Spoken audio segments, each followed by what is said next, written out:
Welcome to the February meeting of Access Europe, and today I'm very pleased to have booked Carlos Quintero, former MVP for many years, and his main claim to fame for most of us though is that he is the creator of the excellent MZ Tools add-in, not only for Access but for lots of other programs as well, and it has so many features that most of us, even though we've used it for years, don't know how to use all of it. So the invitation was for Carlos to tell us about the top 10 advanced features of MZ Tools, and I'm sure all of you will find out things that are new to you.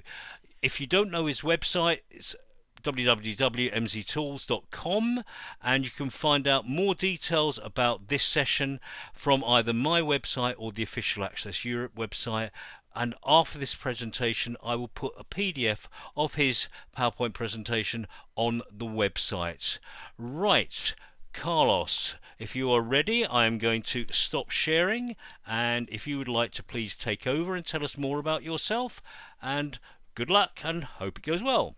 Yes, I'm going to share. I am now sharing the screen. Hopefully you can see it. Okay? We can, and we can hear you. Okay, so as Colin has said, this session is about the 10 advanced features of MC Tools. As you know, MC Tools has a lot of features, 50 or 60, but we are going to talk today about only a few of them, which I find that are quite interesting. About me, as Colin has said, my name is Carlos Quintero. I am I consider myself about everything else a developer in VB Classic, VBNet, and C# since 1995. And I am a former Microsoft MVP. I was MVP for 14 times. I am also the creator of MC Tools for VBA, VB6, and Visual Studio. But this is a side project for me. My main job, my day job, is about DevOps. I am DevOps architect or DevOps engineer. So I spend most of my days with pipelines about continuous integration, continuous delivery, automation, and so on. If you want to contact me, here's my email address and also my profile in LinkedIn. About MC Tools, as you know, is a productivity or add-in or plugin for many IDEs of Microsoft. The website is www.mctools.com. MC Tools 8 is a commercial product, but the license is perpetual, so there is no annual fee. There is also support included, unlimited by email, so there is no support fee, and the product works with all your IDEs. The same license is valid for VBA, for Visual Studio, and for VB6. The license is per person, so you can use it on all your computers. You can use it at home, at work, in a virtual machine, in a cloud machine, and whenever you want, as long as you are the only person using the license. It works with Microsoft Office 64-bit and 32-bit. And if you want to try it, there is a 30-day trial with a 100% money-back guarantee. The regular price is almost $80. There are packs for teams. There are also for companies, a site license and even a worldwide license. And for this session, there is a 50% discount coupon that you can use until April 30 of this year. This is an important data for the end of the session. And the coupon is AEU24. So that is the coupon that you have to use to get that discount. Also about the name of MC Tools, as I explained in other occasions, it is because in the year 2000, when I created the product, the version 1, the name that I wanted to use was Q Tools, meaning Quintero's Tools, but the domain was taken, so I have to think about another domain. And the name MC Tools was available, so I could buy it. And it is the name MC comes from Mazinger or Mazinger C, which is a Japanese cartoon about a very powerful robot that was very popular at Spain in the late 70s, sorry, when I was a child, and it was maybe in Italy and other countries, it was very, very popular. So I took the domain MC Tools. So what we are going to see today are these 10 advanced features: the portable edition, how to customize MC Tools buttons on built-in toolbars and new toolbars to get the user interface that you want. Keyword expansion for code templates, how to expand a code template with a few keystrokes. The development environment settings review. How to generate custom HTML documentation from the XML documentation with an XSLT transformation. We are going to talk about the find replace with regular expressions, which are very, very powerful. The 7th is how to sort code elements or methods or files in a custom order and how to do it very quickly. The 8th feature that we are going to see today is the nomenclature rules review. The next is the programming rules review. And finally, as a good DevOps engineer, I like automation subjects, and we are going to see how to automate MC Tools features with VBScript or PowerShell or other scripting technologies. So the first one is the portable edition. As you know, or maybe you don't know, the usual approach to install MC Tools is using a setup. So if you go to the page where you download the product, you have here the download button, and this downloads a setup. And that setup doesn't require admin rights. So it is recommended for most IT environments because not requiring admin rights, you should not have any problem installing it. But there are places, there are IT environments which are very restricted, where you are not allowed to run setups, even if those setups don't require admin rights. In that case, you can try this small link here, which says download portable, and this downloads the following. It's a zip file that you can unzip wherever you want. You can use even an external USB drive. It has a small utility, a small executable with just two buttons. One button to register the product as a VBA editor admin. So it doesn't copy files. You can unzip in an external hard drive or USB drive, and you don't have to copy anything to the C drive. And you just only need to click that utility, to click the register button to create in the Windows registry the minimal entries that are required for the VB editor to recognize those DLLs as an admin. Okay, it is unzipped now. It is here. So you have here in the files folder all the DLLs of the product.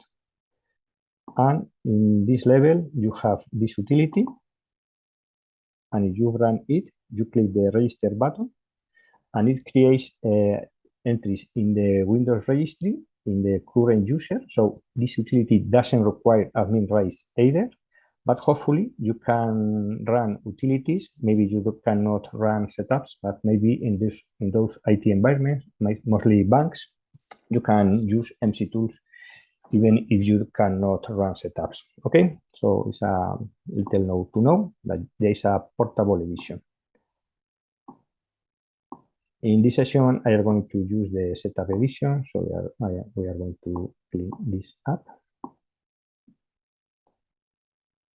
And the second feature that we are going to see is how to customize the user interface with all the menus and toolbars and buttons that MC Tools provides.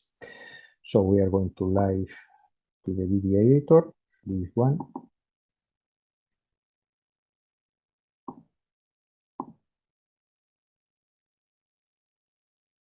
And when you open the VB editor, as you may know, there are two toolbars, which are this one, the main toolbar, and the other utilities toolbar that, of course, you can hide or show clicking on this context menu.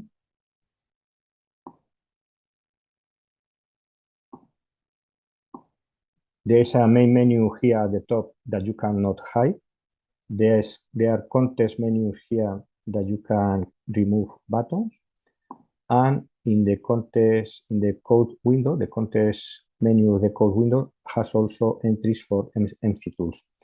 All of this you can customize going to options, personal options, toolbars, and menus. And here you have for each toolbar or each menu or each context menu, you can hide or show it, and you can hide or show individual buttons or menu entries. Okay, and so far it's quite intuitive, but you can do other things. For example, you can enter in the customization mode of the VB editor, and in this mode, while this window is shown, you can copy and move. You have to copy better than move. You can copy buttons of MC tools to another toolbar of the VB editor. For example, here I am going to copy, dragging the button while I press the Control key. I am going to put the Find Test button of MC tools together with the Find Test of the VB editor. And for example, I can create a new toolbar. I can say this is my MC tools toolbar. And then I can put here in this custom toolbar other buttons. I drag while holding the Control key, and then the task list is over there yet, but it is also here in this new toolbar. And I'm going to copy also, for example, the clear immediate window, which is this one. And maybe I want this with test and image, like so. If I close the customization mode and I click the Find Test button here in the built-in toolbar of the VB editor, nothing happens. And if I click here in the task list, nothing happens either. So it seems that it doesn't work. But the trick here is to restart the Office application. So you close the VB editor, you close the Access database, you open again the Access database, you open again the Visual Basic editor, and then if I click the button, then the button, it works. You see? And if I click here the task list, the task list is shown. So the trick to remember is that you have to restart the Office environment. You have to restart the Office application. And this is because MC tools cannot detect when you have exited the customization mode. It cannot detect, there is no event to know when you have closed this window to scan all the toolbars of the environment, searching for buttons that can belong to MC tools. So it scans all the toolbars on startup when you start the Office application and you start the VB editor. And so you can have here your own toolbar for MC tools, and maybe you want to get rid of all the other toolbars, and you can dock your toolbar with only the features that you use here, and you get more screen for your code. So that's another trick to know. Carlos, quick question. Yes. Will it work to add an item to a custom toolbar? Will it work if you just compact access so that it basically closes and restarts itself? I think so. As long as the buttons are here, if they survive the compactation, they should work. Yeah, thank you. The only thing that is tricky is that to bind the buttons with the event handler, you have to start Office, because it is when MC tools scans all the toolbars that they are in the environment, searching for button by button which one belongs to MC tools to bind an event handler to respond to the click event. Okay, so that was the second advanced feature that not everyone knows. I think it is everything documented in the help documentation, but not everyone reads it. So not everyone is aware of it. The third thing that I want to show you is a keyword expansion for code templates. And for this, we are going to use the F3 keyword expansion. So to expand a keyword associated with a code template, the first thing that you need to do only once in the life is to associate a keyword shortcut with the span keyword command. This is done here in Options, Keyword Shortcuts. There is a span keyword that you can find. I'm going to remove. Click here, the new.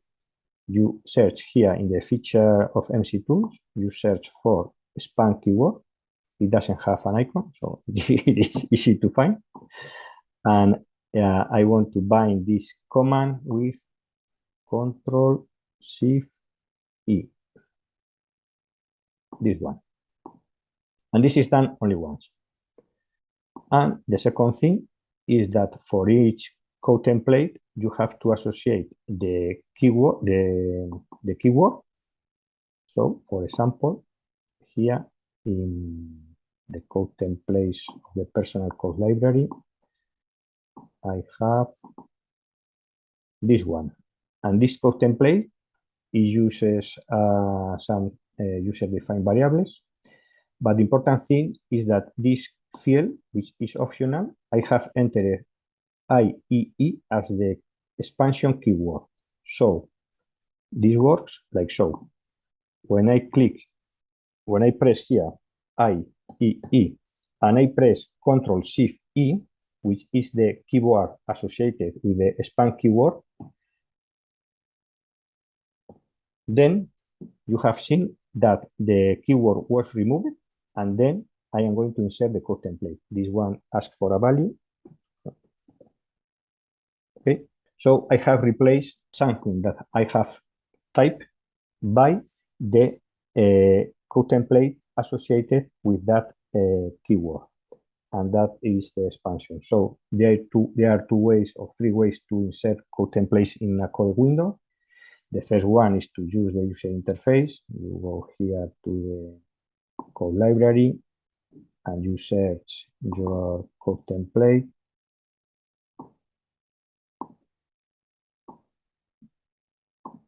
And then you can insert it double clicking, but each code template can have also associated an expansion keyword or a keyword shortcut directly.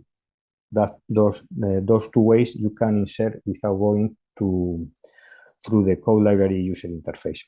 If you know by heart or from memory which are the keyword shortcuts or the expansion keywords, you can type much faster than going through the user interface. Okay. The next one is the PDF explains the PDF that Colin is going to publish at the end of the session, explain everything, and everything is explained also in the documentation.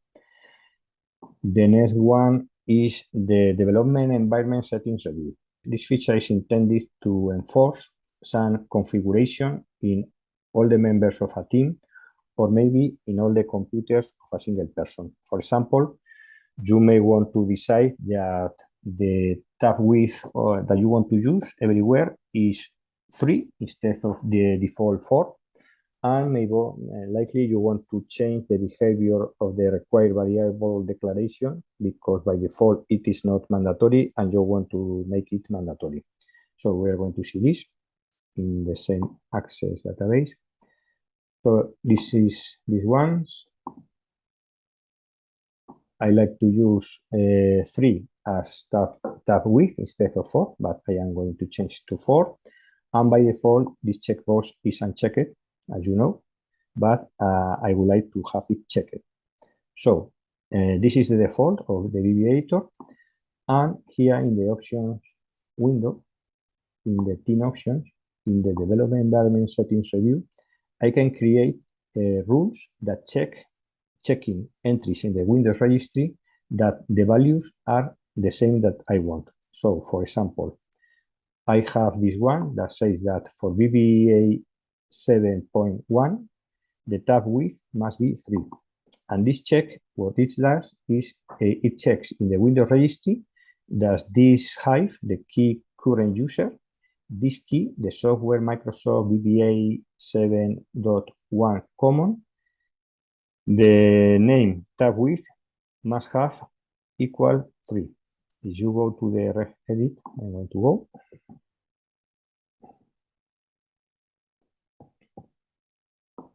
Okay, ref.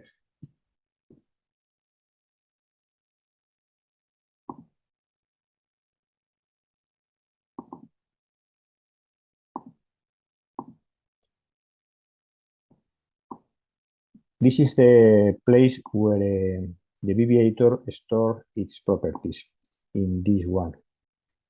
H key, current user, software, Microsoft VBA 7.1 common.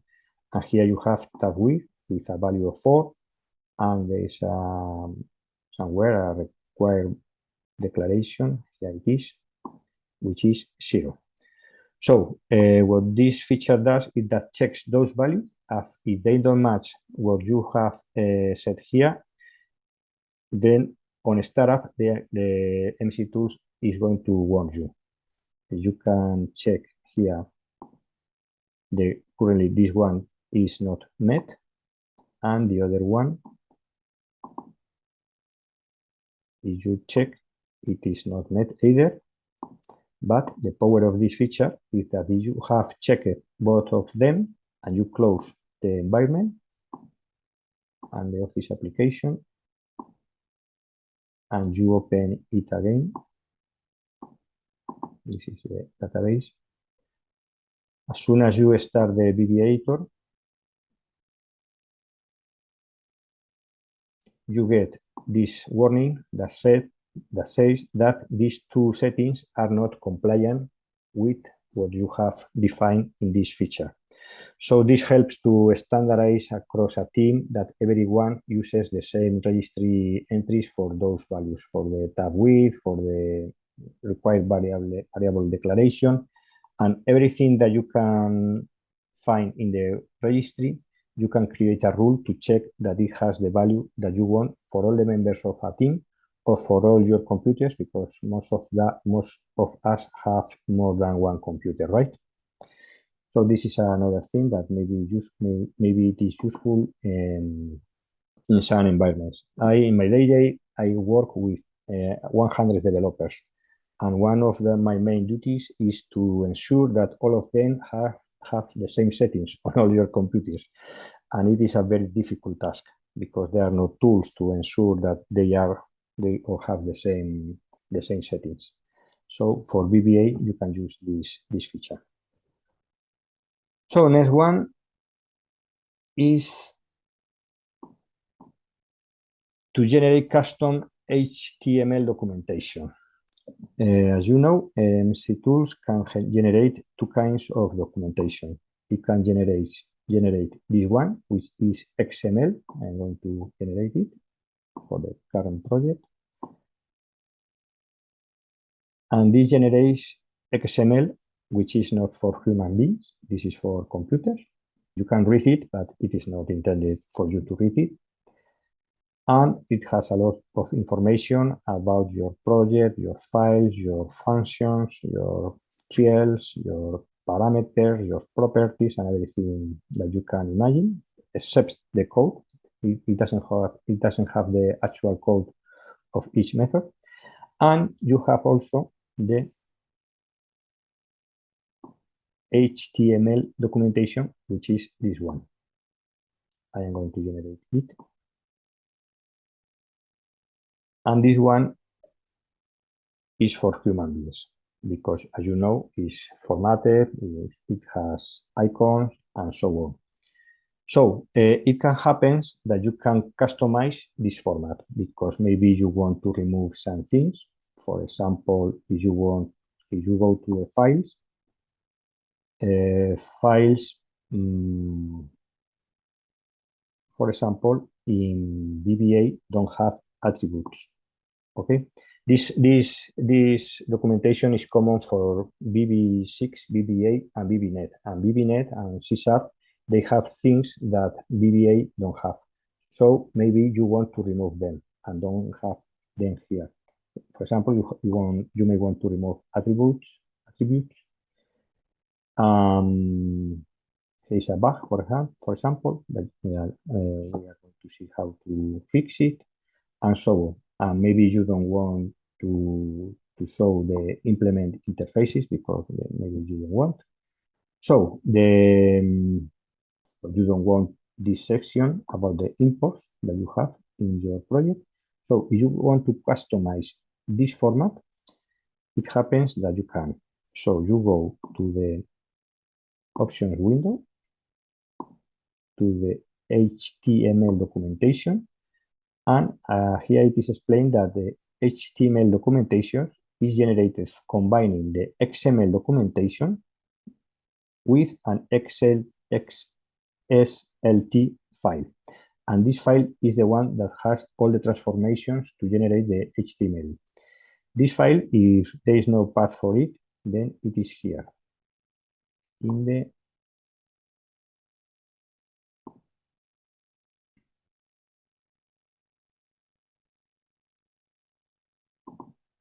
app data running NC tools, NC space, and here it is. This is the original that you want a copy, not to modify it, and you modify the copy, this one. And here you edit it.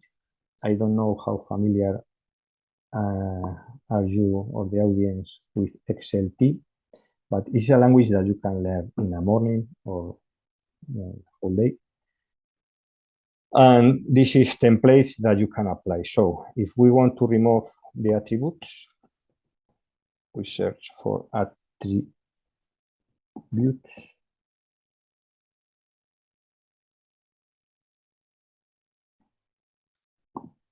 And you can comment all the places where they say apply templates for attributes. And if you comment all of them, this one,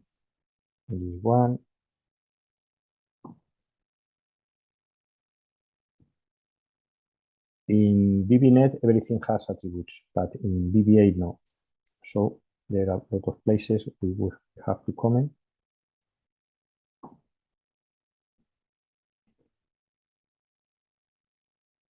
This is the template. Okay, I think it is everything commented. I am going to train again to generate the documentation.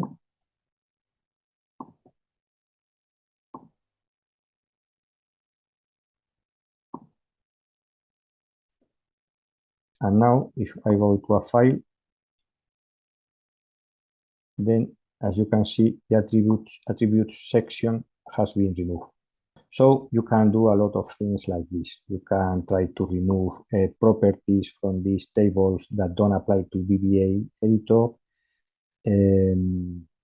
Maybe you want to hide the comments, you don't want the comments, or maybe you want, and so on. So the thing is that you can customize this format. It is not a fixed format that you cannot modify. And this is done with an XSLT transformation. That you have to learn a bit about it, but it is not extremely difficult. It's just mechanisms to iterate and to generate transformations. Okay. So the next thing is this is wonderful.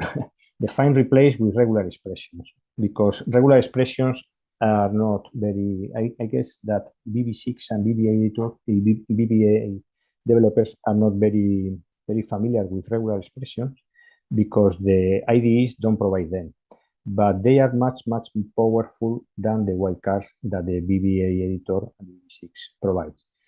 And we are going to see a couple of the power of that regular expression have. That one is the capture groups and back reference, and the second is positive, negative, look ahead, and positive, negative, look behind.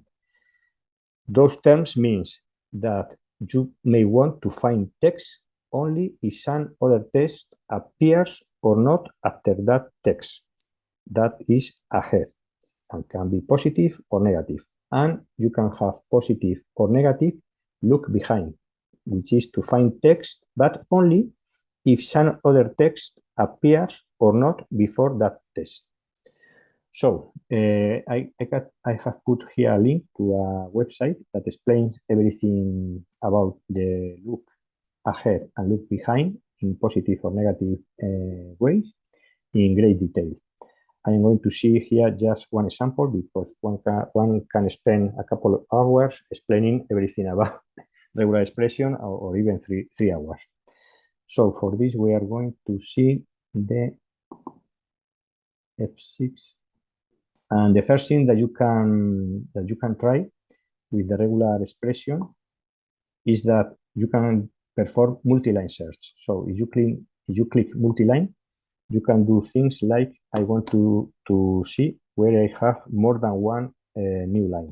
For example, 3 or 4. And as you can see, when you click the multi-line button, that is converted into a regular expression, which is that one, and automatically the regular expression checkbox has been checked. So I am going to find where I have, I think it's 4 new lines, blank new lines in the project. And here it is. As you can see, from the end of the this declaration to the end of the declaration, I have here 1, 2, and 3 lines. With this one, 4 lines. And here I also have blank lines. So maybe you want to use this to detect when you have more than 2 blank consecutive lines, because most people, at least me, don't like a lot of blank lines consecutive. So I want to find where are they to remove them. If I remove here some blank lines and I refresh, then that one disappears, and the same with this one, and then it disappears. Another thing that you want to use the regular expressions is to use capture groups. I'm going to try to explain this. Suppose that you want to find where a variable is assigned to itself, which of course it doesn't make any sense. So this is a bug. This is when you have A equals A. This doesn't make any sense. It makes sense to say A equals B or something else, or B equals B plus 1, but it doesn't make to have this kind of statements in your code. So you may want to find if you have those kind of statements. So how you do this? I think this cannot be done with wildcards, but it can be done. It can be done with regular expressions. You have to search the following, and we are going to follow. Sorry, not this one, but the one of MC tools. So you have to check the regular expression checkbox, and we're going to find first something, which is one or more non-white space characters. So I want to find something which is not white space, and the regular expression for that is /S plus.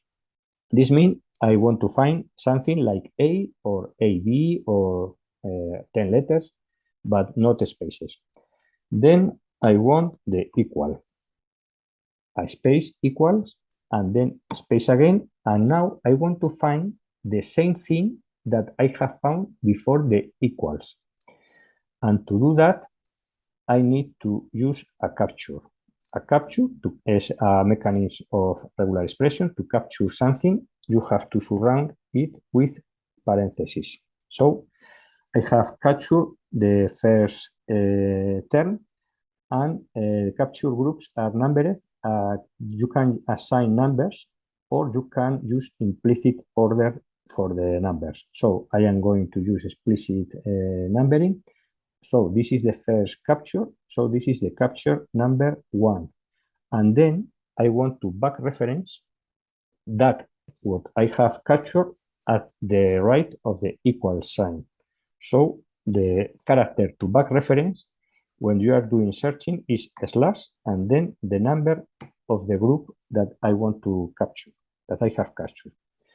And then I want to check that this is at the end of a line. So the last character is slash r or slash r slash n. And if I apply this, you have find it has found the only place where I have this occurrence, a equals a, because this is what I was trying to find. Instead, it doesn't find this, and if I change a equals a by a equals b, and then a refresh, then it no longer finds that occurrence. So this is nice to find that kinds of assignations or things that you don't want in your code. Okay. I'm going to show you another example.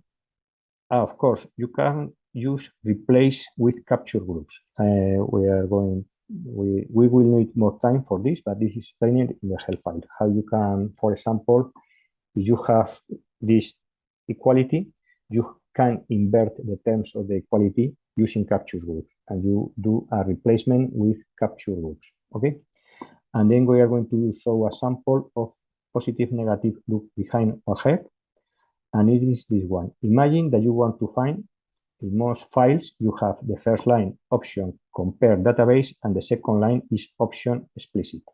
Imagine that I want to find where it appears compare option compare database not followed but by option explicit. So I want to find some test when other test does not appear after that.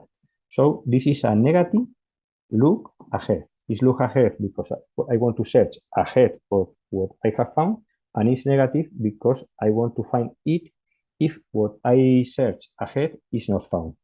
So the expression for that is this one. I am going to use it. This one and regular expression, and it finds nothing because all my files have option compare database followed by option explicit. But if I remove or comment this line and I refresh, then it finds that this option compare database is not followed by option explicit because this line is commented, or I can remove it, and it finds this kind of thing. So this is very powerful because you want to find where you are opening a connection and you are not calling the close method, or where you have on error resume next and you don't have later on error go to 0, or things that must go together. You can use the positive or negative look ahead or look behind regular expression to find that kind of things. Do you understand what I am trying to explain?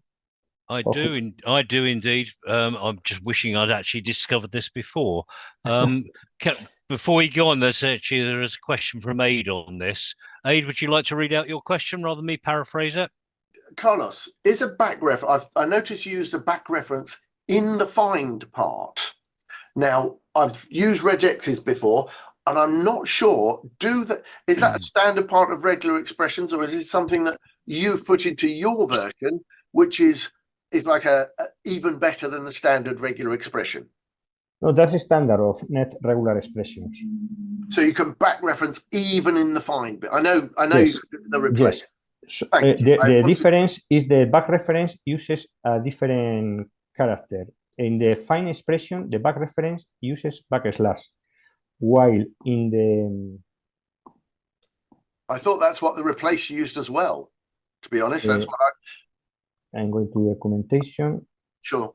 Using find code faster, find replace, and in the set pattern, you use back reference using the notation /1/2 and so on. Right, but in the replace, it's the same. In the replace pattern, you have to use the notation $1, $2. Oh, I've not in the version that I've used. It's different, but I suspect that's because it's not standard.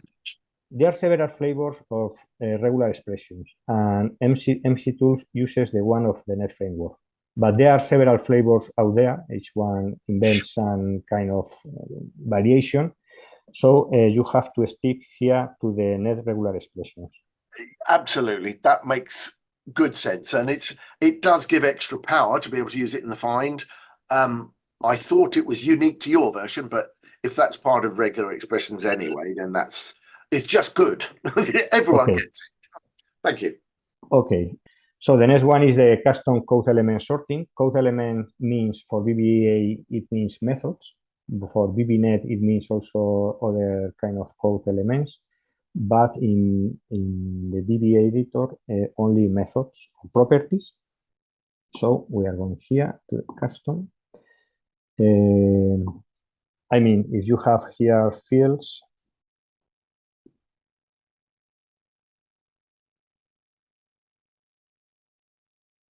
those code elements, this version of MC Tools is not going to sort them, only after the general declaration section. Okay? So when you read code element, it means subroutines, functions, or properties. So you have the manual code element sorting, which is this one, not this one, so this one. And here you have a dialog where you have the methods of the active code window, and here you can move up and down the methods. And people is very happy clicking here up and down, moving things until they are satisfied with the result. But there's a better way, because this way doesn't scale. You have to repeat this with all your files, and after a few modifications of your code, you have to sort them again. So you have here a button which says apply default order, which is intriguing, and that default order can be declared here in the option window, in the team options, in the code elements order. So here you first select what kind of file you want to define the order for. You can decide a different order for a class than for an interface than for a module. Let's suppose that we are sorting code elements of a class, and here you add code elements. So, for example, you can add a constructor, which is a class initialize, a destructor, which is a class terminate. You can add a method or a property. And for each of these, you can customize fine-tuning what you want exactly to be ordered in which order. So, for example, you want to decide that you want properties, but properties that have some condition about the declaration or about the name. For example, you could say that you want the properties whose name is starting with NC, they go first, for example. So you can have a lot of power here to define which kind of properties or subroutines or functions go first or go last.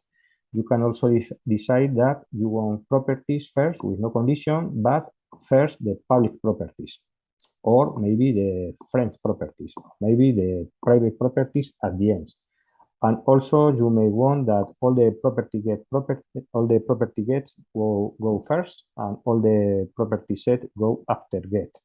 So at the end, you can define here an order from top to bottom where you define the order of the things. So in this case, I say that first I want the constructor, then I want the class terminate, then I want the properties, but first I want the property get, and then I want the property set, and then I want the property let, and then I like the methods, but first I want the functions, not the subs, then I want the subs, but not all the subs, but the subs that are not event handler, because the event handlers, I want them here. Maybe I should move this here, because otherwise the first rules is going to catch first. I want first the subs that are event handlers, and then the ones that are not event handlers, and then the subs. Anyway, you define here the exact criteria that you have in mind when moving up and down the methods manually, you can express that criteria here through rules.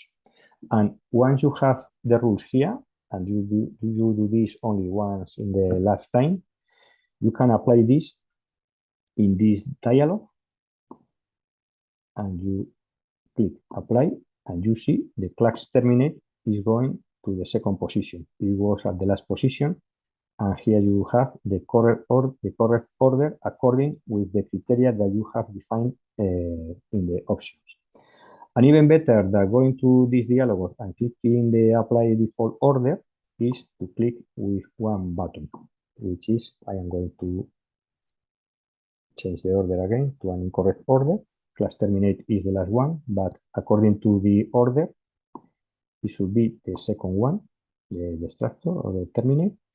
So you here to the left another button with an admiration, which is sort code elements automatic. And if you click here, they are sorted without any modal dialog.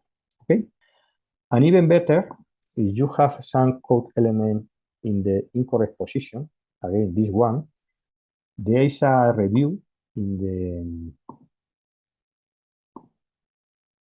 the review quality operation. There is a review here, which is code elements order review, that we are going to apply to the current project. And if you click here, it pinpoints that some property is out of order, it's not in the correct order. And if I order with the automatic shortcode elements feature and I refresh, then it doesn't complain anymore. So you can be very strict with the order that you want for your methods, your properties, your subs, and you have tools to sort them with one click. And you have a tool that you can use whenever you want to detect in which files there are properties or methods that are not in the correct order. And in the last advanced feature of today, we are going to see that you can even run this through automation, through a script, and you can run the script every night against the file that it is in some folder. So a lot of tools to be compliant with the correct order of the code elements. Okay. The next feature is the nomenclature rules review, which are naming guidelines, because you may want to be very strict about the names that you apply to things. And you specify, we are going to see now, you specify what to review, what name to review, and you have two options. The first one is using prefixes, a name and then suffixes. And the second is with a name condition. I'm going to see this right now. And then when to review, you may want to use conditions to review things, but only when some conditions are true, not every time. So I am going here to the option window, to the nomenclature rules review. I am going to create one from scratch, and we are going to see some of them already created. If I click the new rule, I can give it a name, an ID. Imagine this is the 10.1, a description, blah, blah, blah. And then you select here what you want to review. You can review the name of the project, because maybe you want the project with a suffix or prefix, the name of the file, because maybe you want the files with some prefix, the name of the forms, the name of any control, if you are using user controls in your forms, the name of any code element, the name of a class, the name of the constant of a class, the file of a class, the module, the constant of a module, and so on. The user-defined types, enums, enum items, interfaces, events, properties, methods, parameters, and so on. And you can then, in the tab what to review, use one of these two possibilities. The first one is to enter prefixes and suffixes. For example, you may want, we are going to see now examples. And the second way is to use the name property with some operator. And for example, you can say the name property it must not contain MC. Or you can say the name lane has to be greater than 2, because maybe you don't want variables with one letter, like E or G or something like that. Okay, and here you can express when to review, when to apply, and you can use conditions where you can say, well, in this case, well, we are going to see some samples already made. So, for example, for class, I have one rule that says that classes must start with the C prefix. So the prefix 1 is C, and then the name in Pascal name, and when to review when the file type is class. Okay. I have other, which is class constant. So the item to review is class constant, and in this case we want the class constant to be all uppercase. Well, in this case, no prefix and no suffix, and only the name, but it must be in uppercase. It could be in lower case, in camel case, or in Pascal case. And when to review, no condition, and so on. For example, maybe you want the parameters that when they are by ref, they want to use the R underscore prefix, and then another prefix with the type. And when to review, when the parameter is by ref. So we need a when condition, and here the condition is that the parameter, its parameter kind property must be one of these selected values and must be by ref. So this rule only applies to parameters which kind if is by ref, not if they are by val or they are other kind. Okay. The type tag, this is a predefined variable. You have lots of predefined variables here. A type tag is a tag that you define in another place where you can say the strings. We want to use the str prefix or suffix. For objects, we're going to use the obj, okay, and so on. Okay. So with this is when people want to be very strict about how the name should be, this is very powerful feature to pinpoint where something is not named with the correct name. So we are going to use it, and to use it, you run the review quality operation, but this time with the nomenclature rules review at scope current project. And here you have a lot of results. This one says that the classes that I have here, they don't start with the C capital C letter. Okay. This one says that the value must use the B prefix because it's Boolean, and we have here in the type tags, the Booleans should use the B prefix or suffix that is a tag. So since this one doesn't use the B value, it is an incorrect name. It should be B value. And if I refresh, that violation is gone. And so on. The other ones is, for example, we have this one. The constant A is not compliant because it must be all uppercase, while constant B is compliant because it is all uppercase. And so on. This one, the field A. The field A. This one is not compliant because it does not start with the M underscore prefix and the I prefix for the type. And field 1, while this one is compliant because it complies with the rule.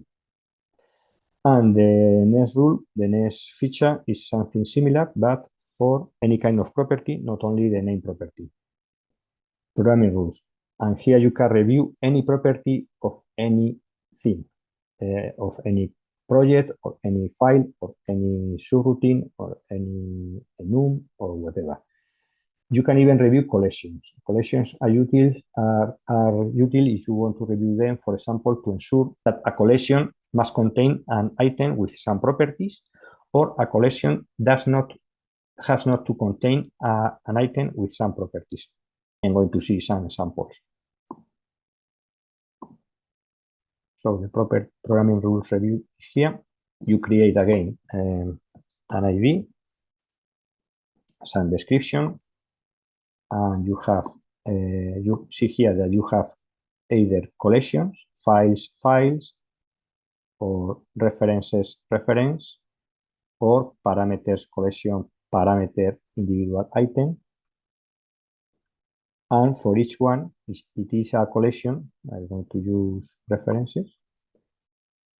You can establish some condition, a condition about the number of items, but more interestingly, that the reference collection must contain one item that meets all or any or none of these conditions. For example, imagine that you want to prohibit that you cannot use DAO because you want to use ADO. You want to forbid DEO and you allow ADO. I hope I have pronounced the acronyms correctly.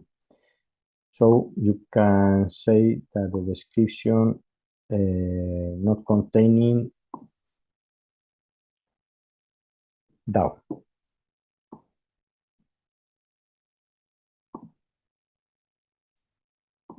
Okay, so you can create a rule that excludes some kind of references. I'm going to show you the examples that I have. For example, the parameters. You can create a rule that says that you don't want more than 5 parameters or 10. We are going to use 10 because more than 10 is too many parameters for a function. You don't want really a function with more than 10 parameters. That function is receiving too many parameters. Maybe you want to use a class or a type to enter information into the function, and you want to apply this rule. But there are cases where this function is not yours, it's from an external library. So you could define here that this is applied with the parent code element of the parameters collection, which is the function, when the declaration not containing declare. So declare. So these rules applies when, sorry, I have written this wrongly. You apply this condition only to functions that are of your code, not external functions defined in an external library. So I am going to show you this. This one. For example, you want to apply that rule to this subroutine because this is yours, but this one is external. It's from a library which is external to your code, and you don't have control over the number of parameters of this function. So in this case, I'm going to use the programming rules review.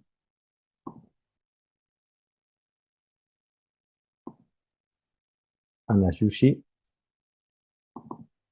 this function, my sub, it's a violation because it uses more than 5. I don't know because I change this to 10. See?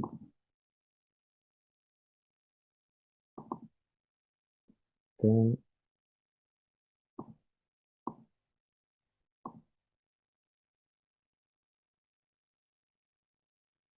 Well, I have removed the rule. I have changed the rule so they have 8 parameters which are less than 10, so they are no longer violation.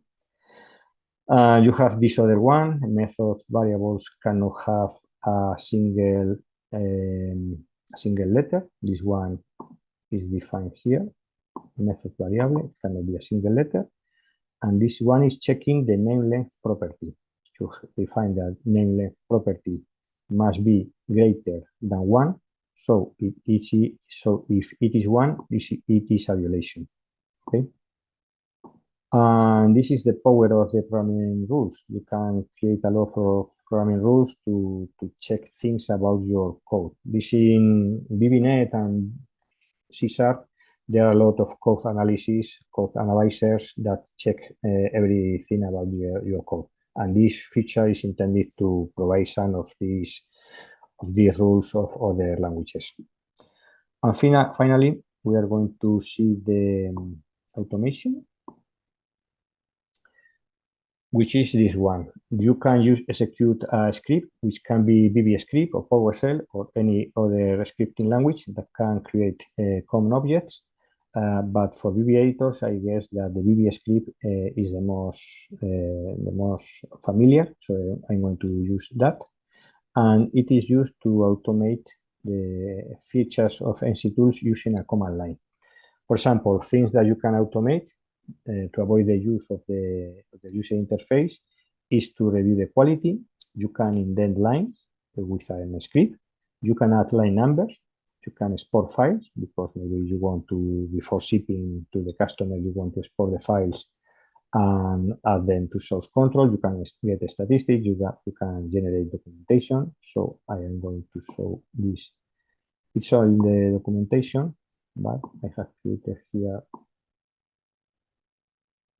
We are going to see the line numbers.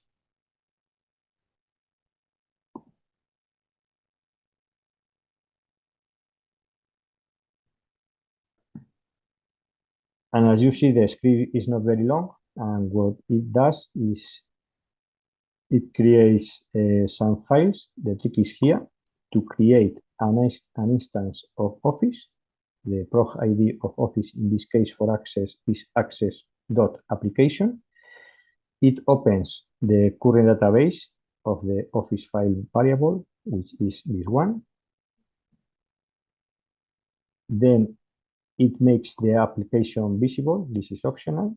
It gets the VB editor and it gets the main window of the VB editor and makes it visible. This is also optional. And then from the VB editor, it gets the collection of add-ins and it gets the add-in which belong to MC Tools through the prog ID, and the prog ID for MC Tools is MC Tools VBA. And at this point, I have the add-in. I can connect it to ensure that it is connected. And then this is the trick. I can get access to its object property. And then I have here an instance of NC Tools. And that instance provides me an execute method. And I can call this method with a command and an argument. The command that I am going to use is here, mctools8.addLineNumbers, and arguments a log file where to show the output of the operation just in case there are problems. And then I keep the application and I show a message. So we are going to use this again, this database that I have created here, which has only a method with just one line that I'm going to fix this to remove that. So this is my database, which has a method without line numbers. And if I now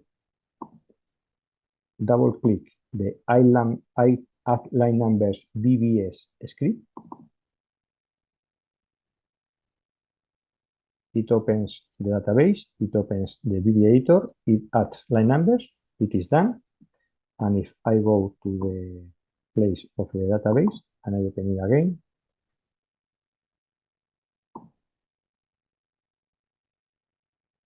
now it has line numbers. You see?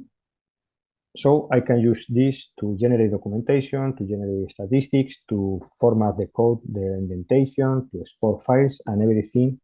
You can do this with many features of NC Tools with an automation approach. And this is what I wanted to show to you today. Thank you, Carlos. Right, I'll come back in a minute, but there's a couple of people who did ask questions, both of whom need to leave in a couple of minutes there. Jim, if you can do your two questions, if you can remember. Yeah, I think Carlos answered the second one. The first one was, does every member of the team, if you've got a team of developers, do they all need obviously MZ tools installed and the same set of the VBA editor environment sort of rules set up on each instance of MZ tools? So you know the bit about sort of like making sure, for example, that let's say that sort of like tab was 3 characters and whether sort of like explicit declaration was required. If somebody had MZ tools on their machine but they didn't have those rules set up, you'd have to put those rules on their machine for it to be enforced. Is that correct? There's a way to do that in a centralized way, which is this one. I have not explained in the session today, Okay. but if you go to the options window,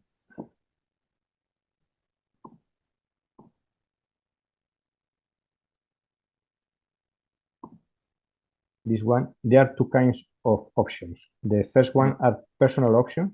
These are only for you, and these are team options, which are intended to be shared among the members of a team. By default, these are stored in your hard disk. So what the team lead, what he or she must do is to copy all the. You can open this folder, which is in your hard drive, and you can move all these options to a centralized network shared folder somewhere in the network and point everyone towards that location. So everyone in the team can use the change button to say my new team options are somewhere in that network folder. And the team lead can set the options read-only, the files read-only, so the members cannot change it. There's a here read-only flag. So if you put those files in read-only mode, this flag takes in effect and the members cannot change that. Okay, great. Thank you. Thanks, Jim. I did have a question earlier on, and I've just got to scroll back and see if I can find it. Oh, yes. One of the things in your enforcement rules, for want of the right phrase, require variable declaration. Now, obviously, when you actually set that in VBE options in the standard way, it will then enforce it from then on, but it won't go back and do it on earlier modules. Does your method of requiring variable declaration, would that actually go back and check existing modules? No, because it can be done, but there is no one-click way to do it. Because what it does is to add option explicit, right, to each file. Yeah. So you can use regular find and replace test with regular expression to add that. For example, you could search option. If you know that you have option compare database in all your files, you can use the negative look ahead feature of regular expression to find where it doesn't appear. We saw it here in the. We are going to use parentheses.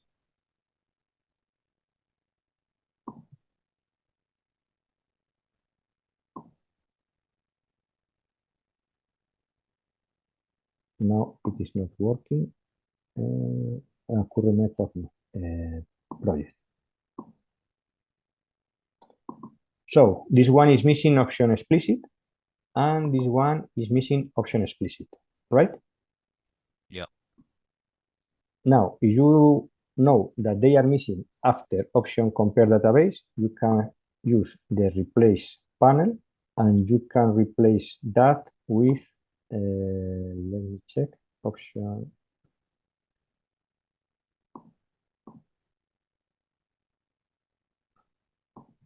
Option explicit. dot slash r slash n option explicit. This one, we're going to check if this works. You see? Now it has option explicit, and if I go to that one, and okay. So you can do things like this. Yeah.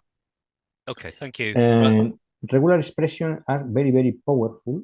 You can find things. I have not shown this, but you can find things that must be at the beginning or at the end of a word, or at the beginning of a line, or at the beginning of the document. So you can say, for example, I want option explicit at the very first line of my document, and there is a regular expression to match that at the very first line of the document. So you have to spend a lot of time studying regular expression, but you can do everything that you can imagine. It's a question of finding the correct regular expression to use. Thank you, Carlos. Right, time is moving on. We've got 10 minutes before I've got to leave at the maximum. So I'm going to ask Neil, can you be really quick, and George very quick, and then I'm going to pass over to the next section. So yes, Neil. It was about those regular expressions. Having worked out how to do the regular expression, can you save them and then recall them in later projects? In other words, could you save that regular expression you just derived to insert option explicit in missing modules, save it as a customized search and replace, and recall it later? You have here the last expression that you have used. I mean, save it as a favorite search and then recall it next month when you've got to do it again. And to search, you can use if you want to search, not to replace, but if you want to search in Teams options, in programming rules, you can create a rule for the file, and the file has a code property and has a regular expression or non-matching regular expression. So you can create a rule that it is persistent because it's a programming rule that it is going to be there forever with what you want. And you can and then review for that rule later, and you're effectively yes.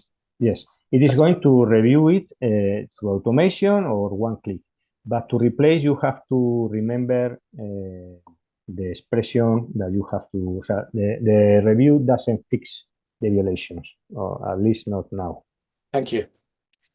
George, I know the answer to this one, but your question was about Visual Studio with MZ Tools. Yes, someone sent me an email the other day asking if it's possible to use MZ Tools with Visual Studio. Is that? Yes, you can use Visual Studio from 2002, from 2022. Well, the older version are no longer. You go here to manage extensions, and you search here.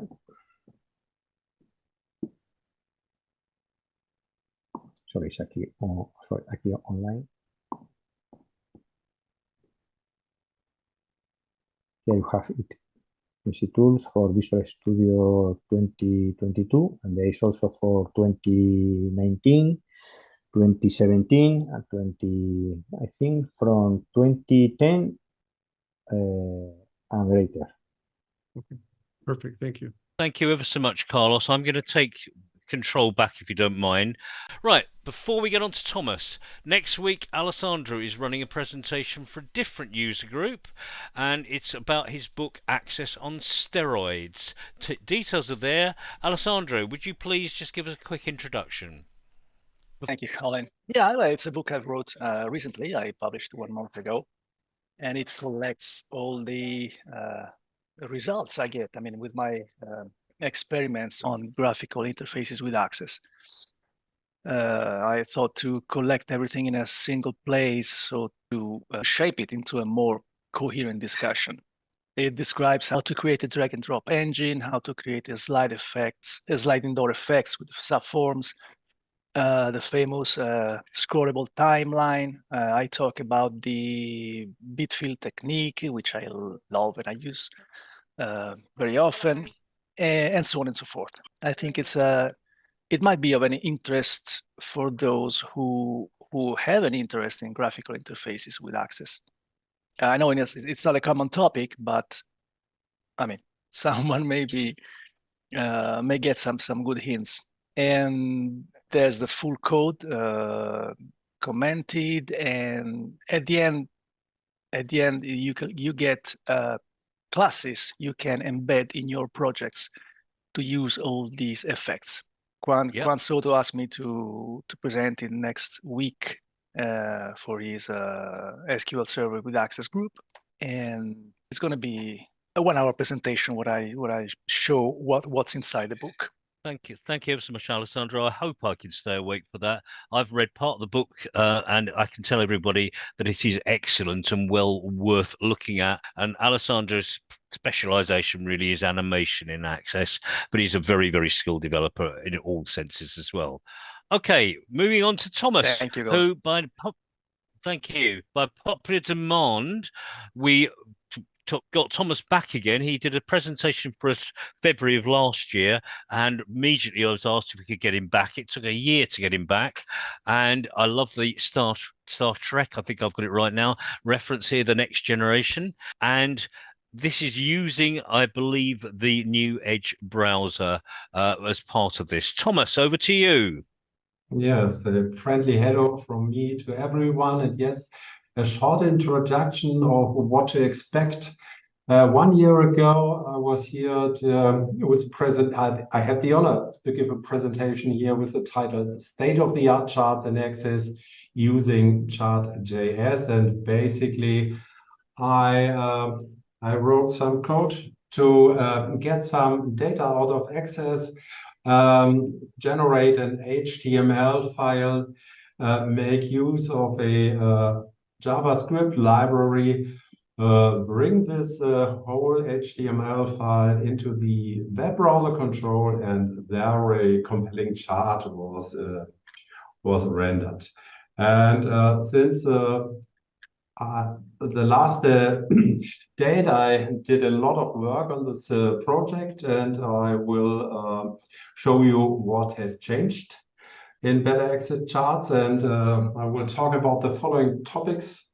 In the first chapter, Divide and Conquer, I will tell you about my efforts to divide a monster class with some 100 lines of code into 20 simple classes. The next one is called Pictures of You, and I will talk about how to take a picture from a chart and put it on a report. This is necessary for people who don't own Office 365, though they don't have the new Edge browser control. I tried to figure out how to get rid of the HTML file, and the chapter is called You Are Fired. In the next chapter, Living on the Edge, I will talk about the challenges with the new Edge browser control, and there were a lot of them. And at the end, in New Kids on the Block, I will talk about adjustments I made to run Chart.js in version 3 and version 4, though we are up to date and can run the latest JavaScript implementation of Chart.js with access to generate compelling charts. That's what to expect, and I would like to give a short recommendation. I think it could be a good idea to prepare for this upcoming presentation, to make yourself familiar a little bit with Better Access Charts. The link to the GitHub project is in the invitation on Colin's site. And maybe you also want to watch a presentation from last year.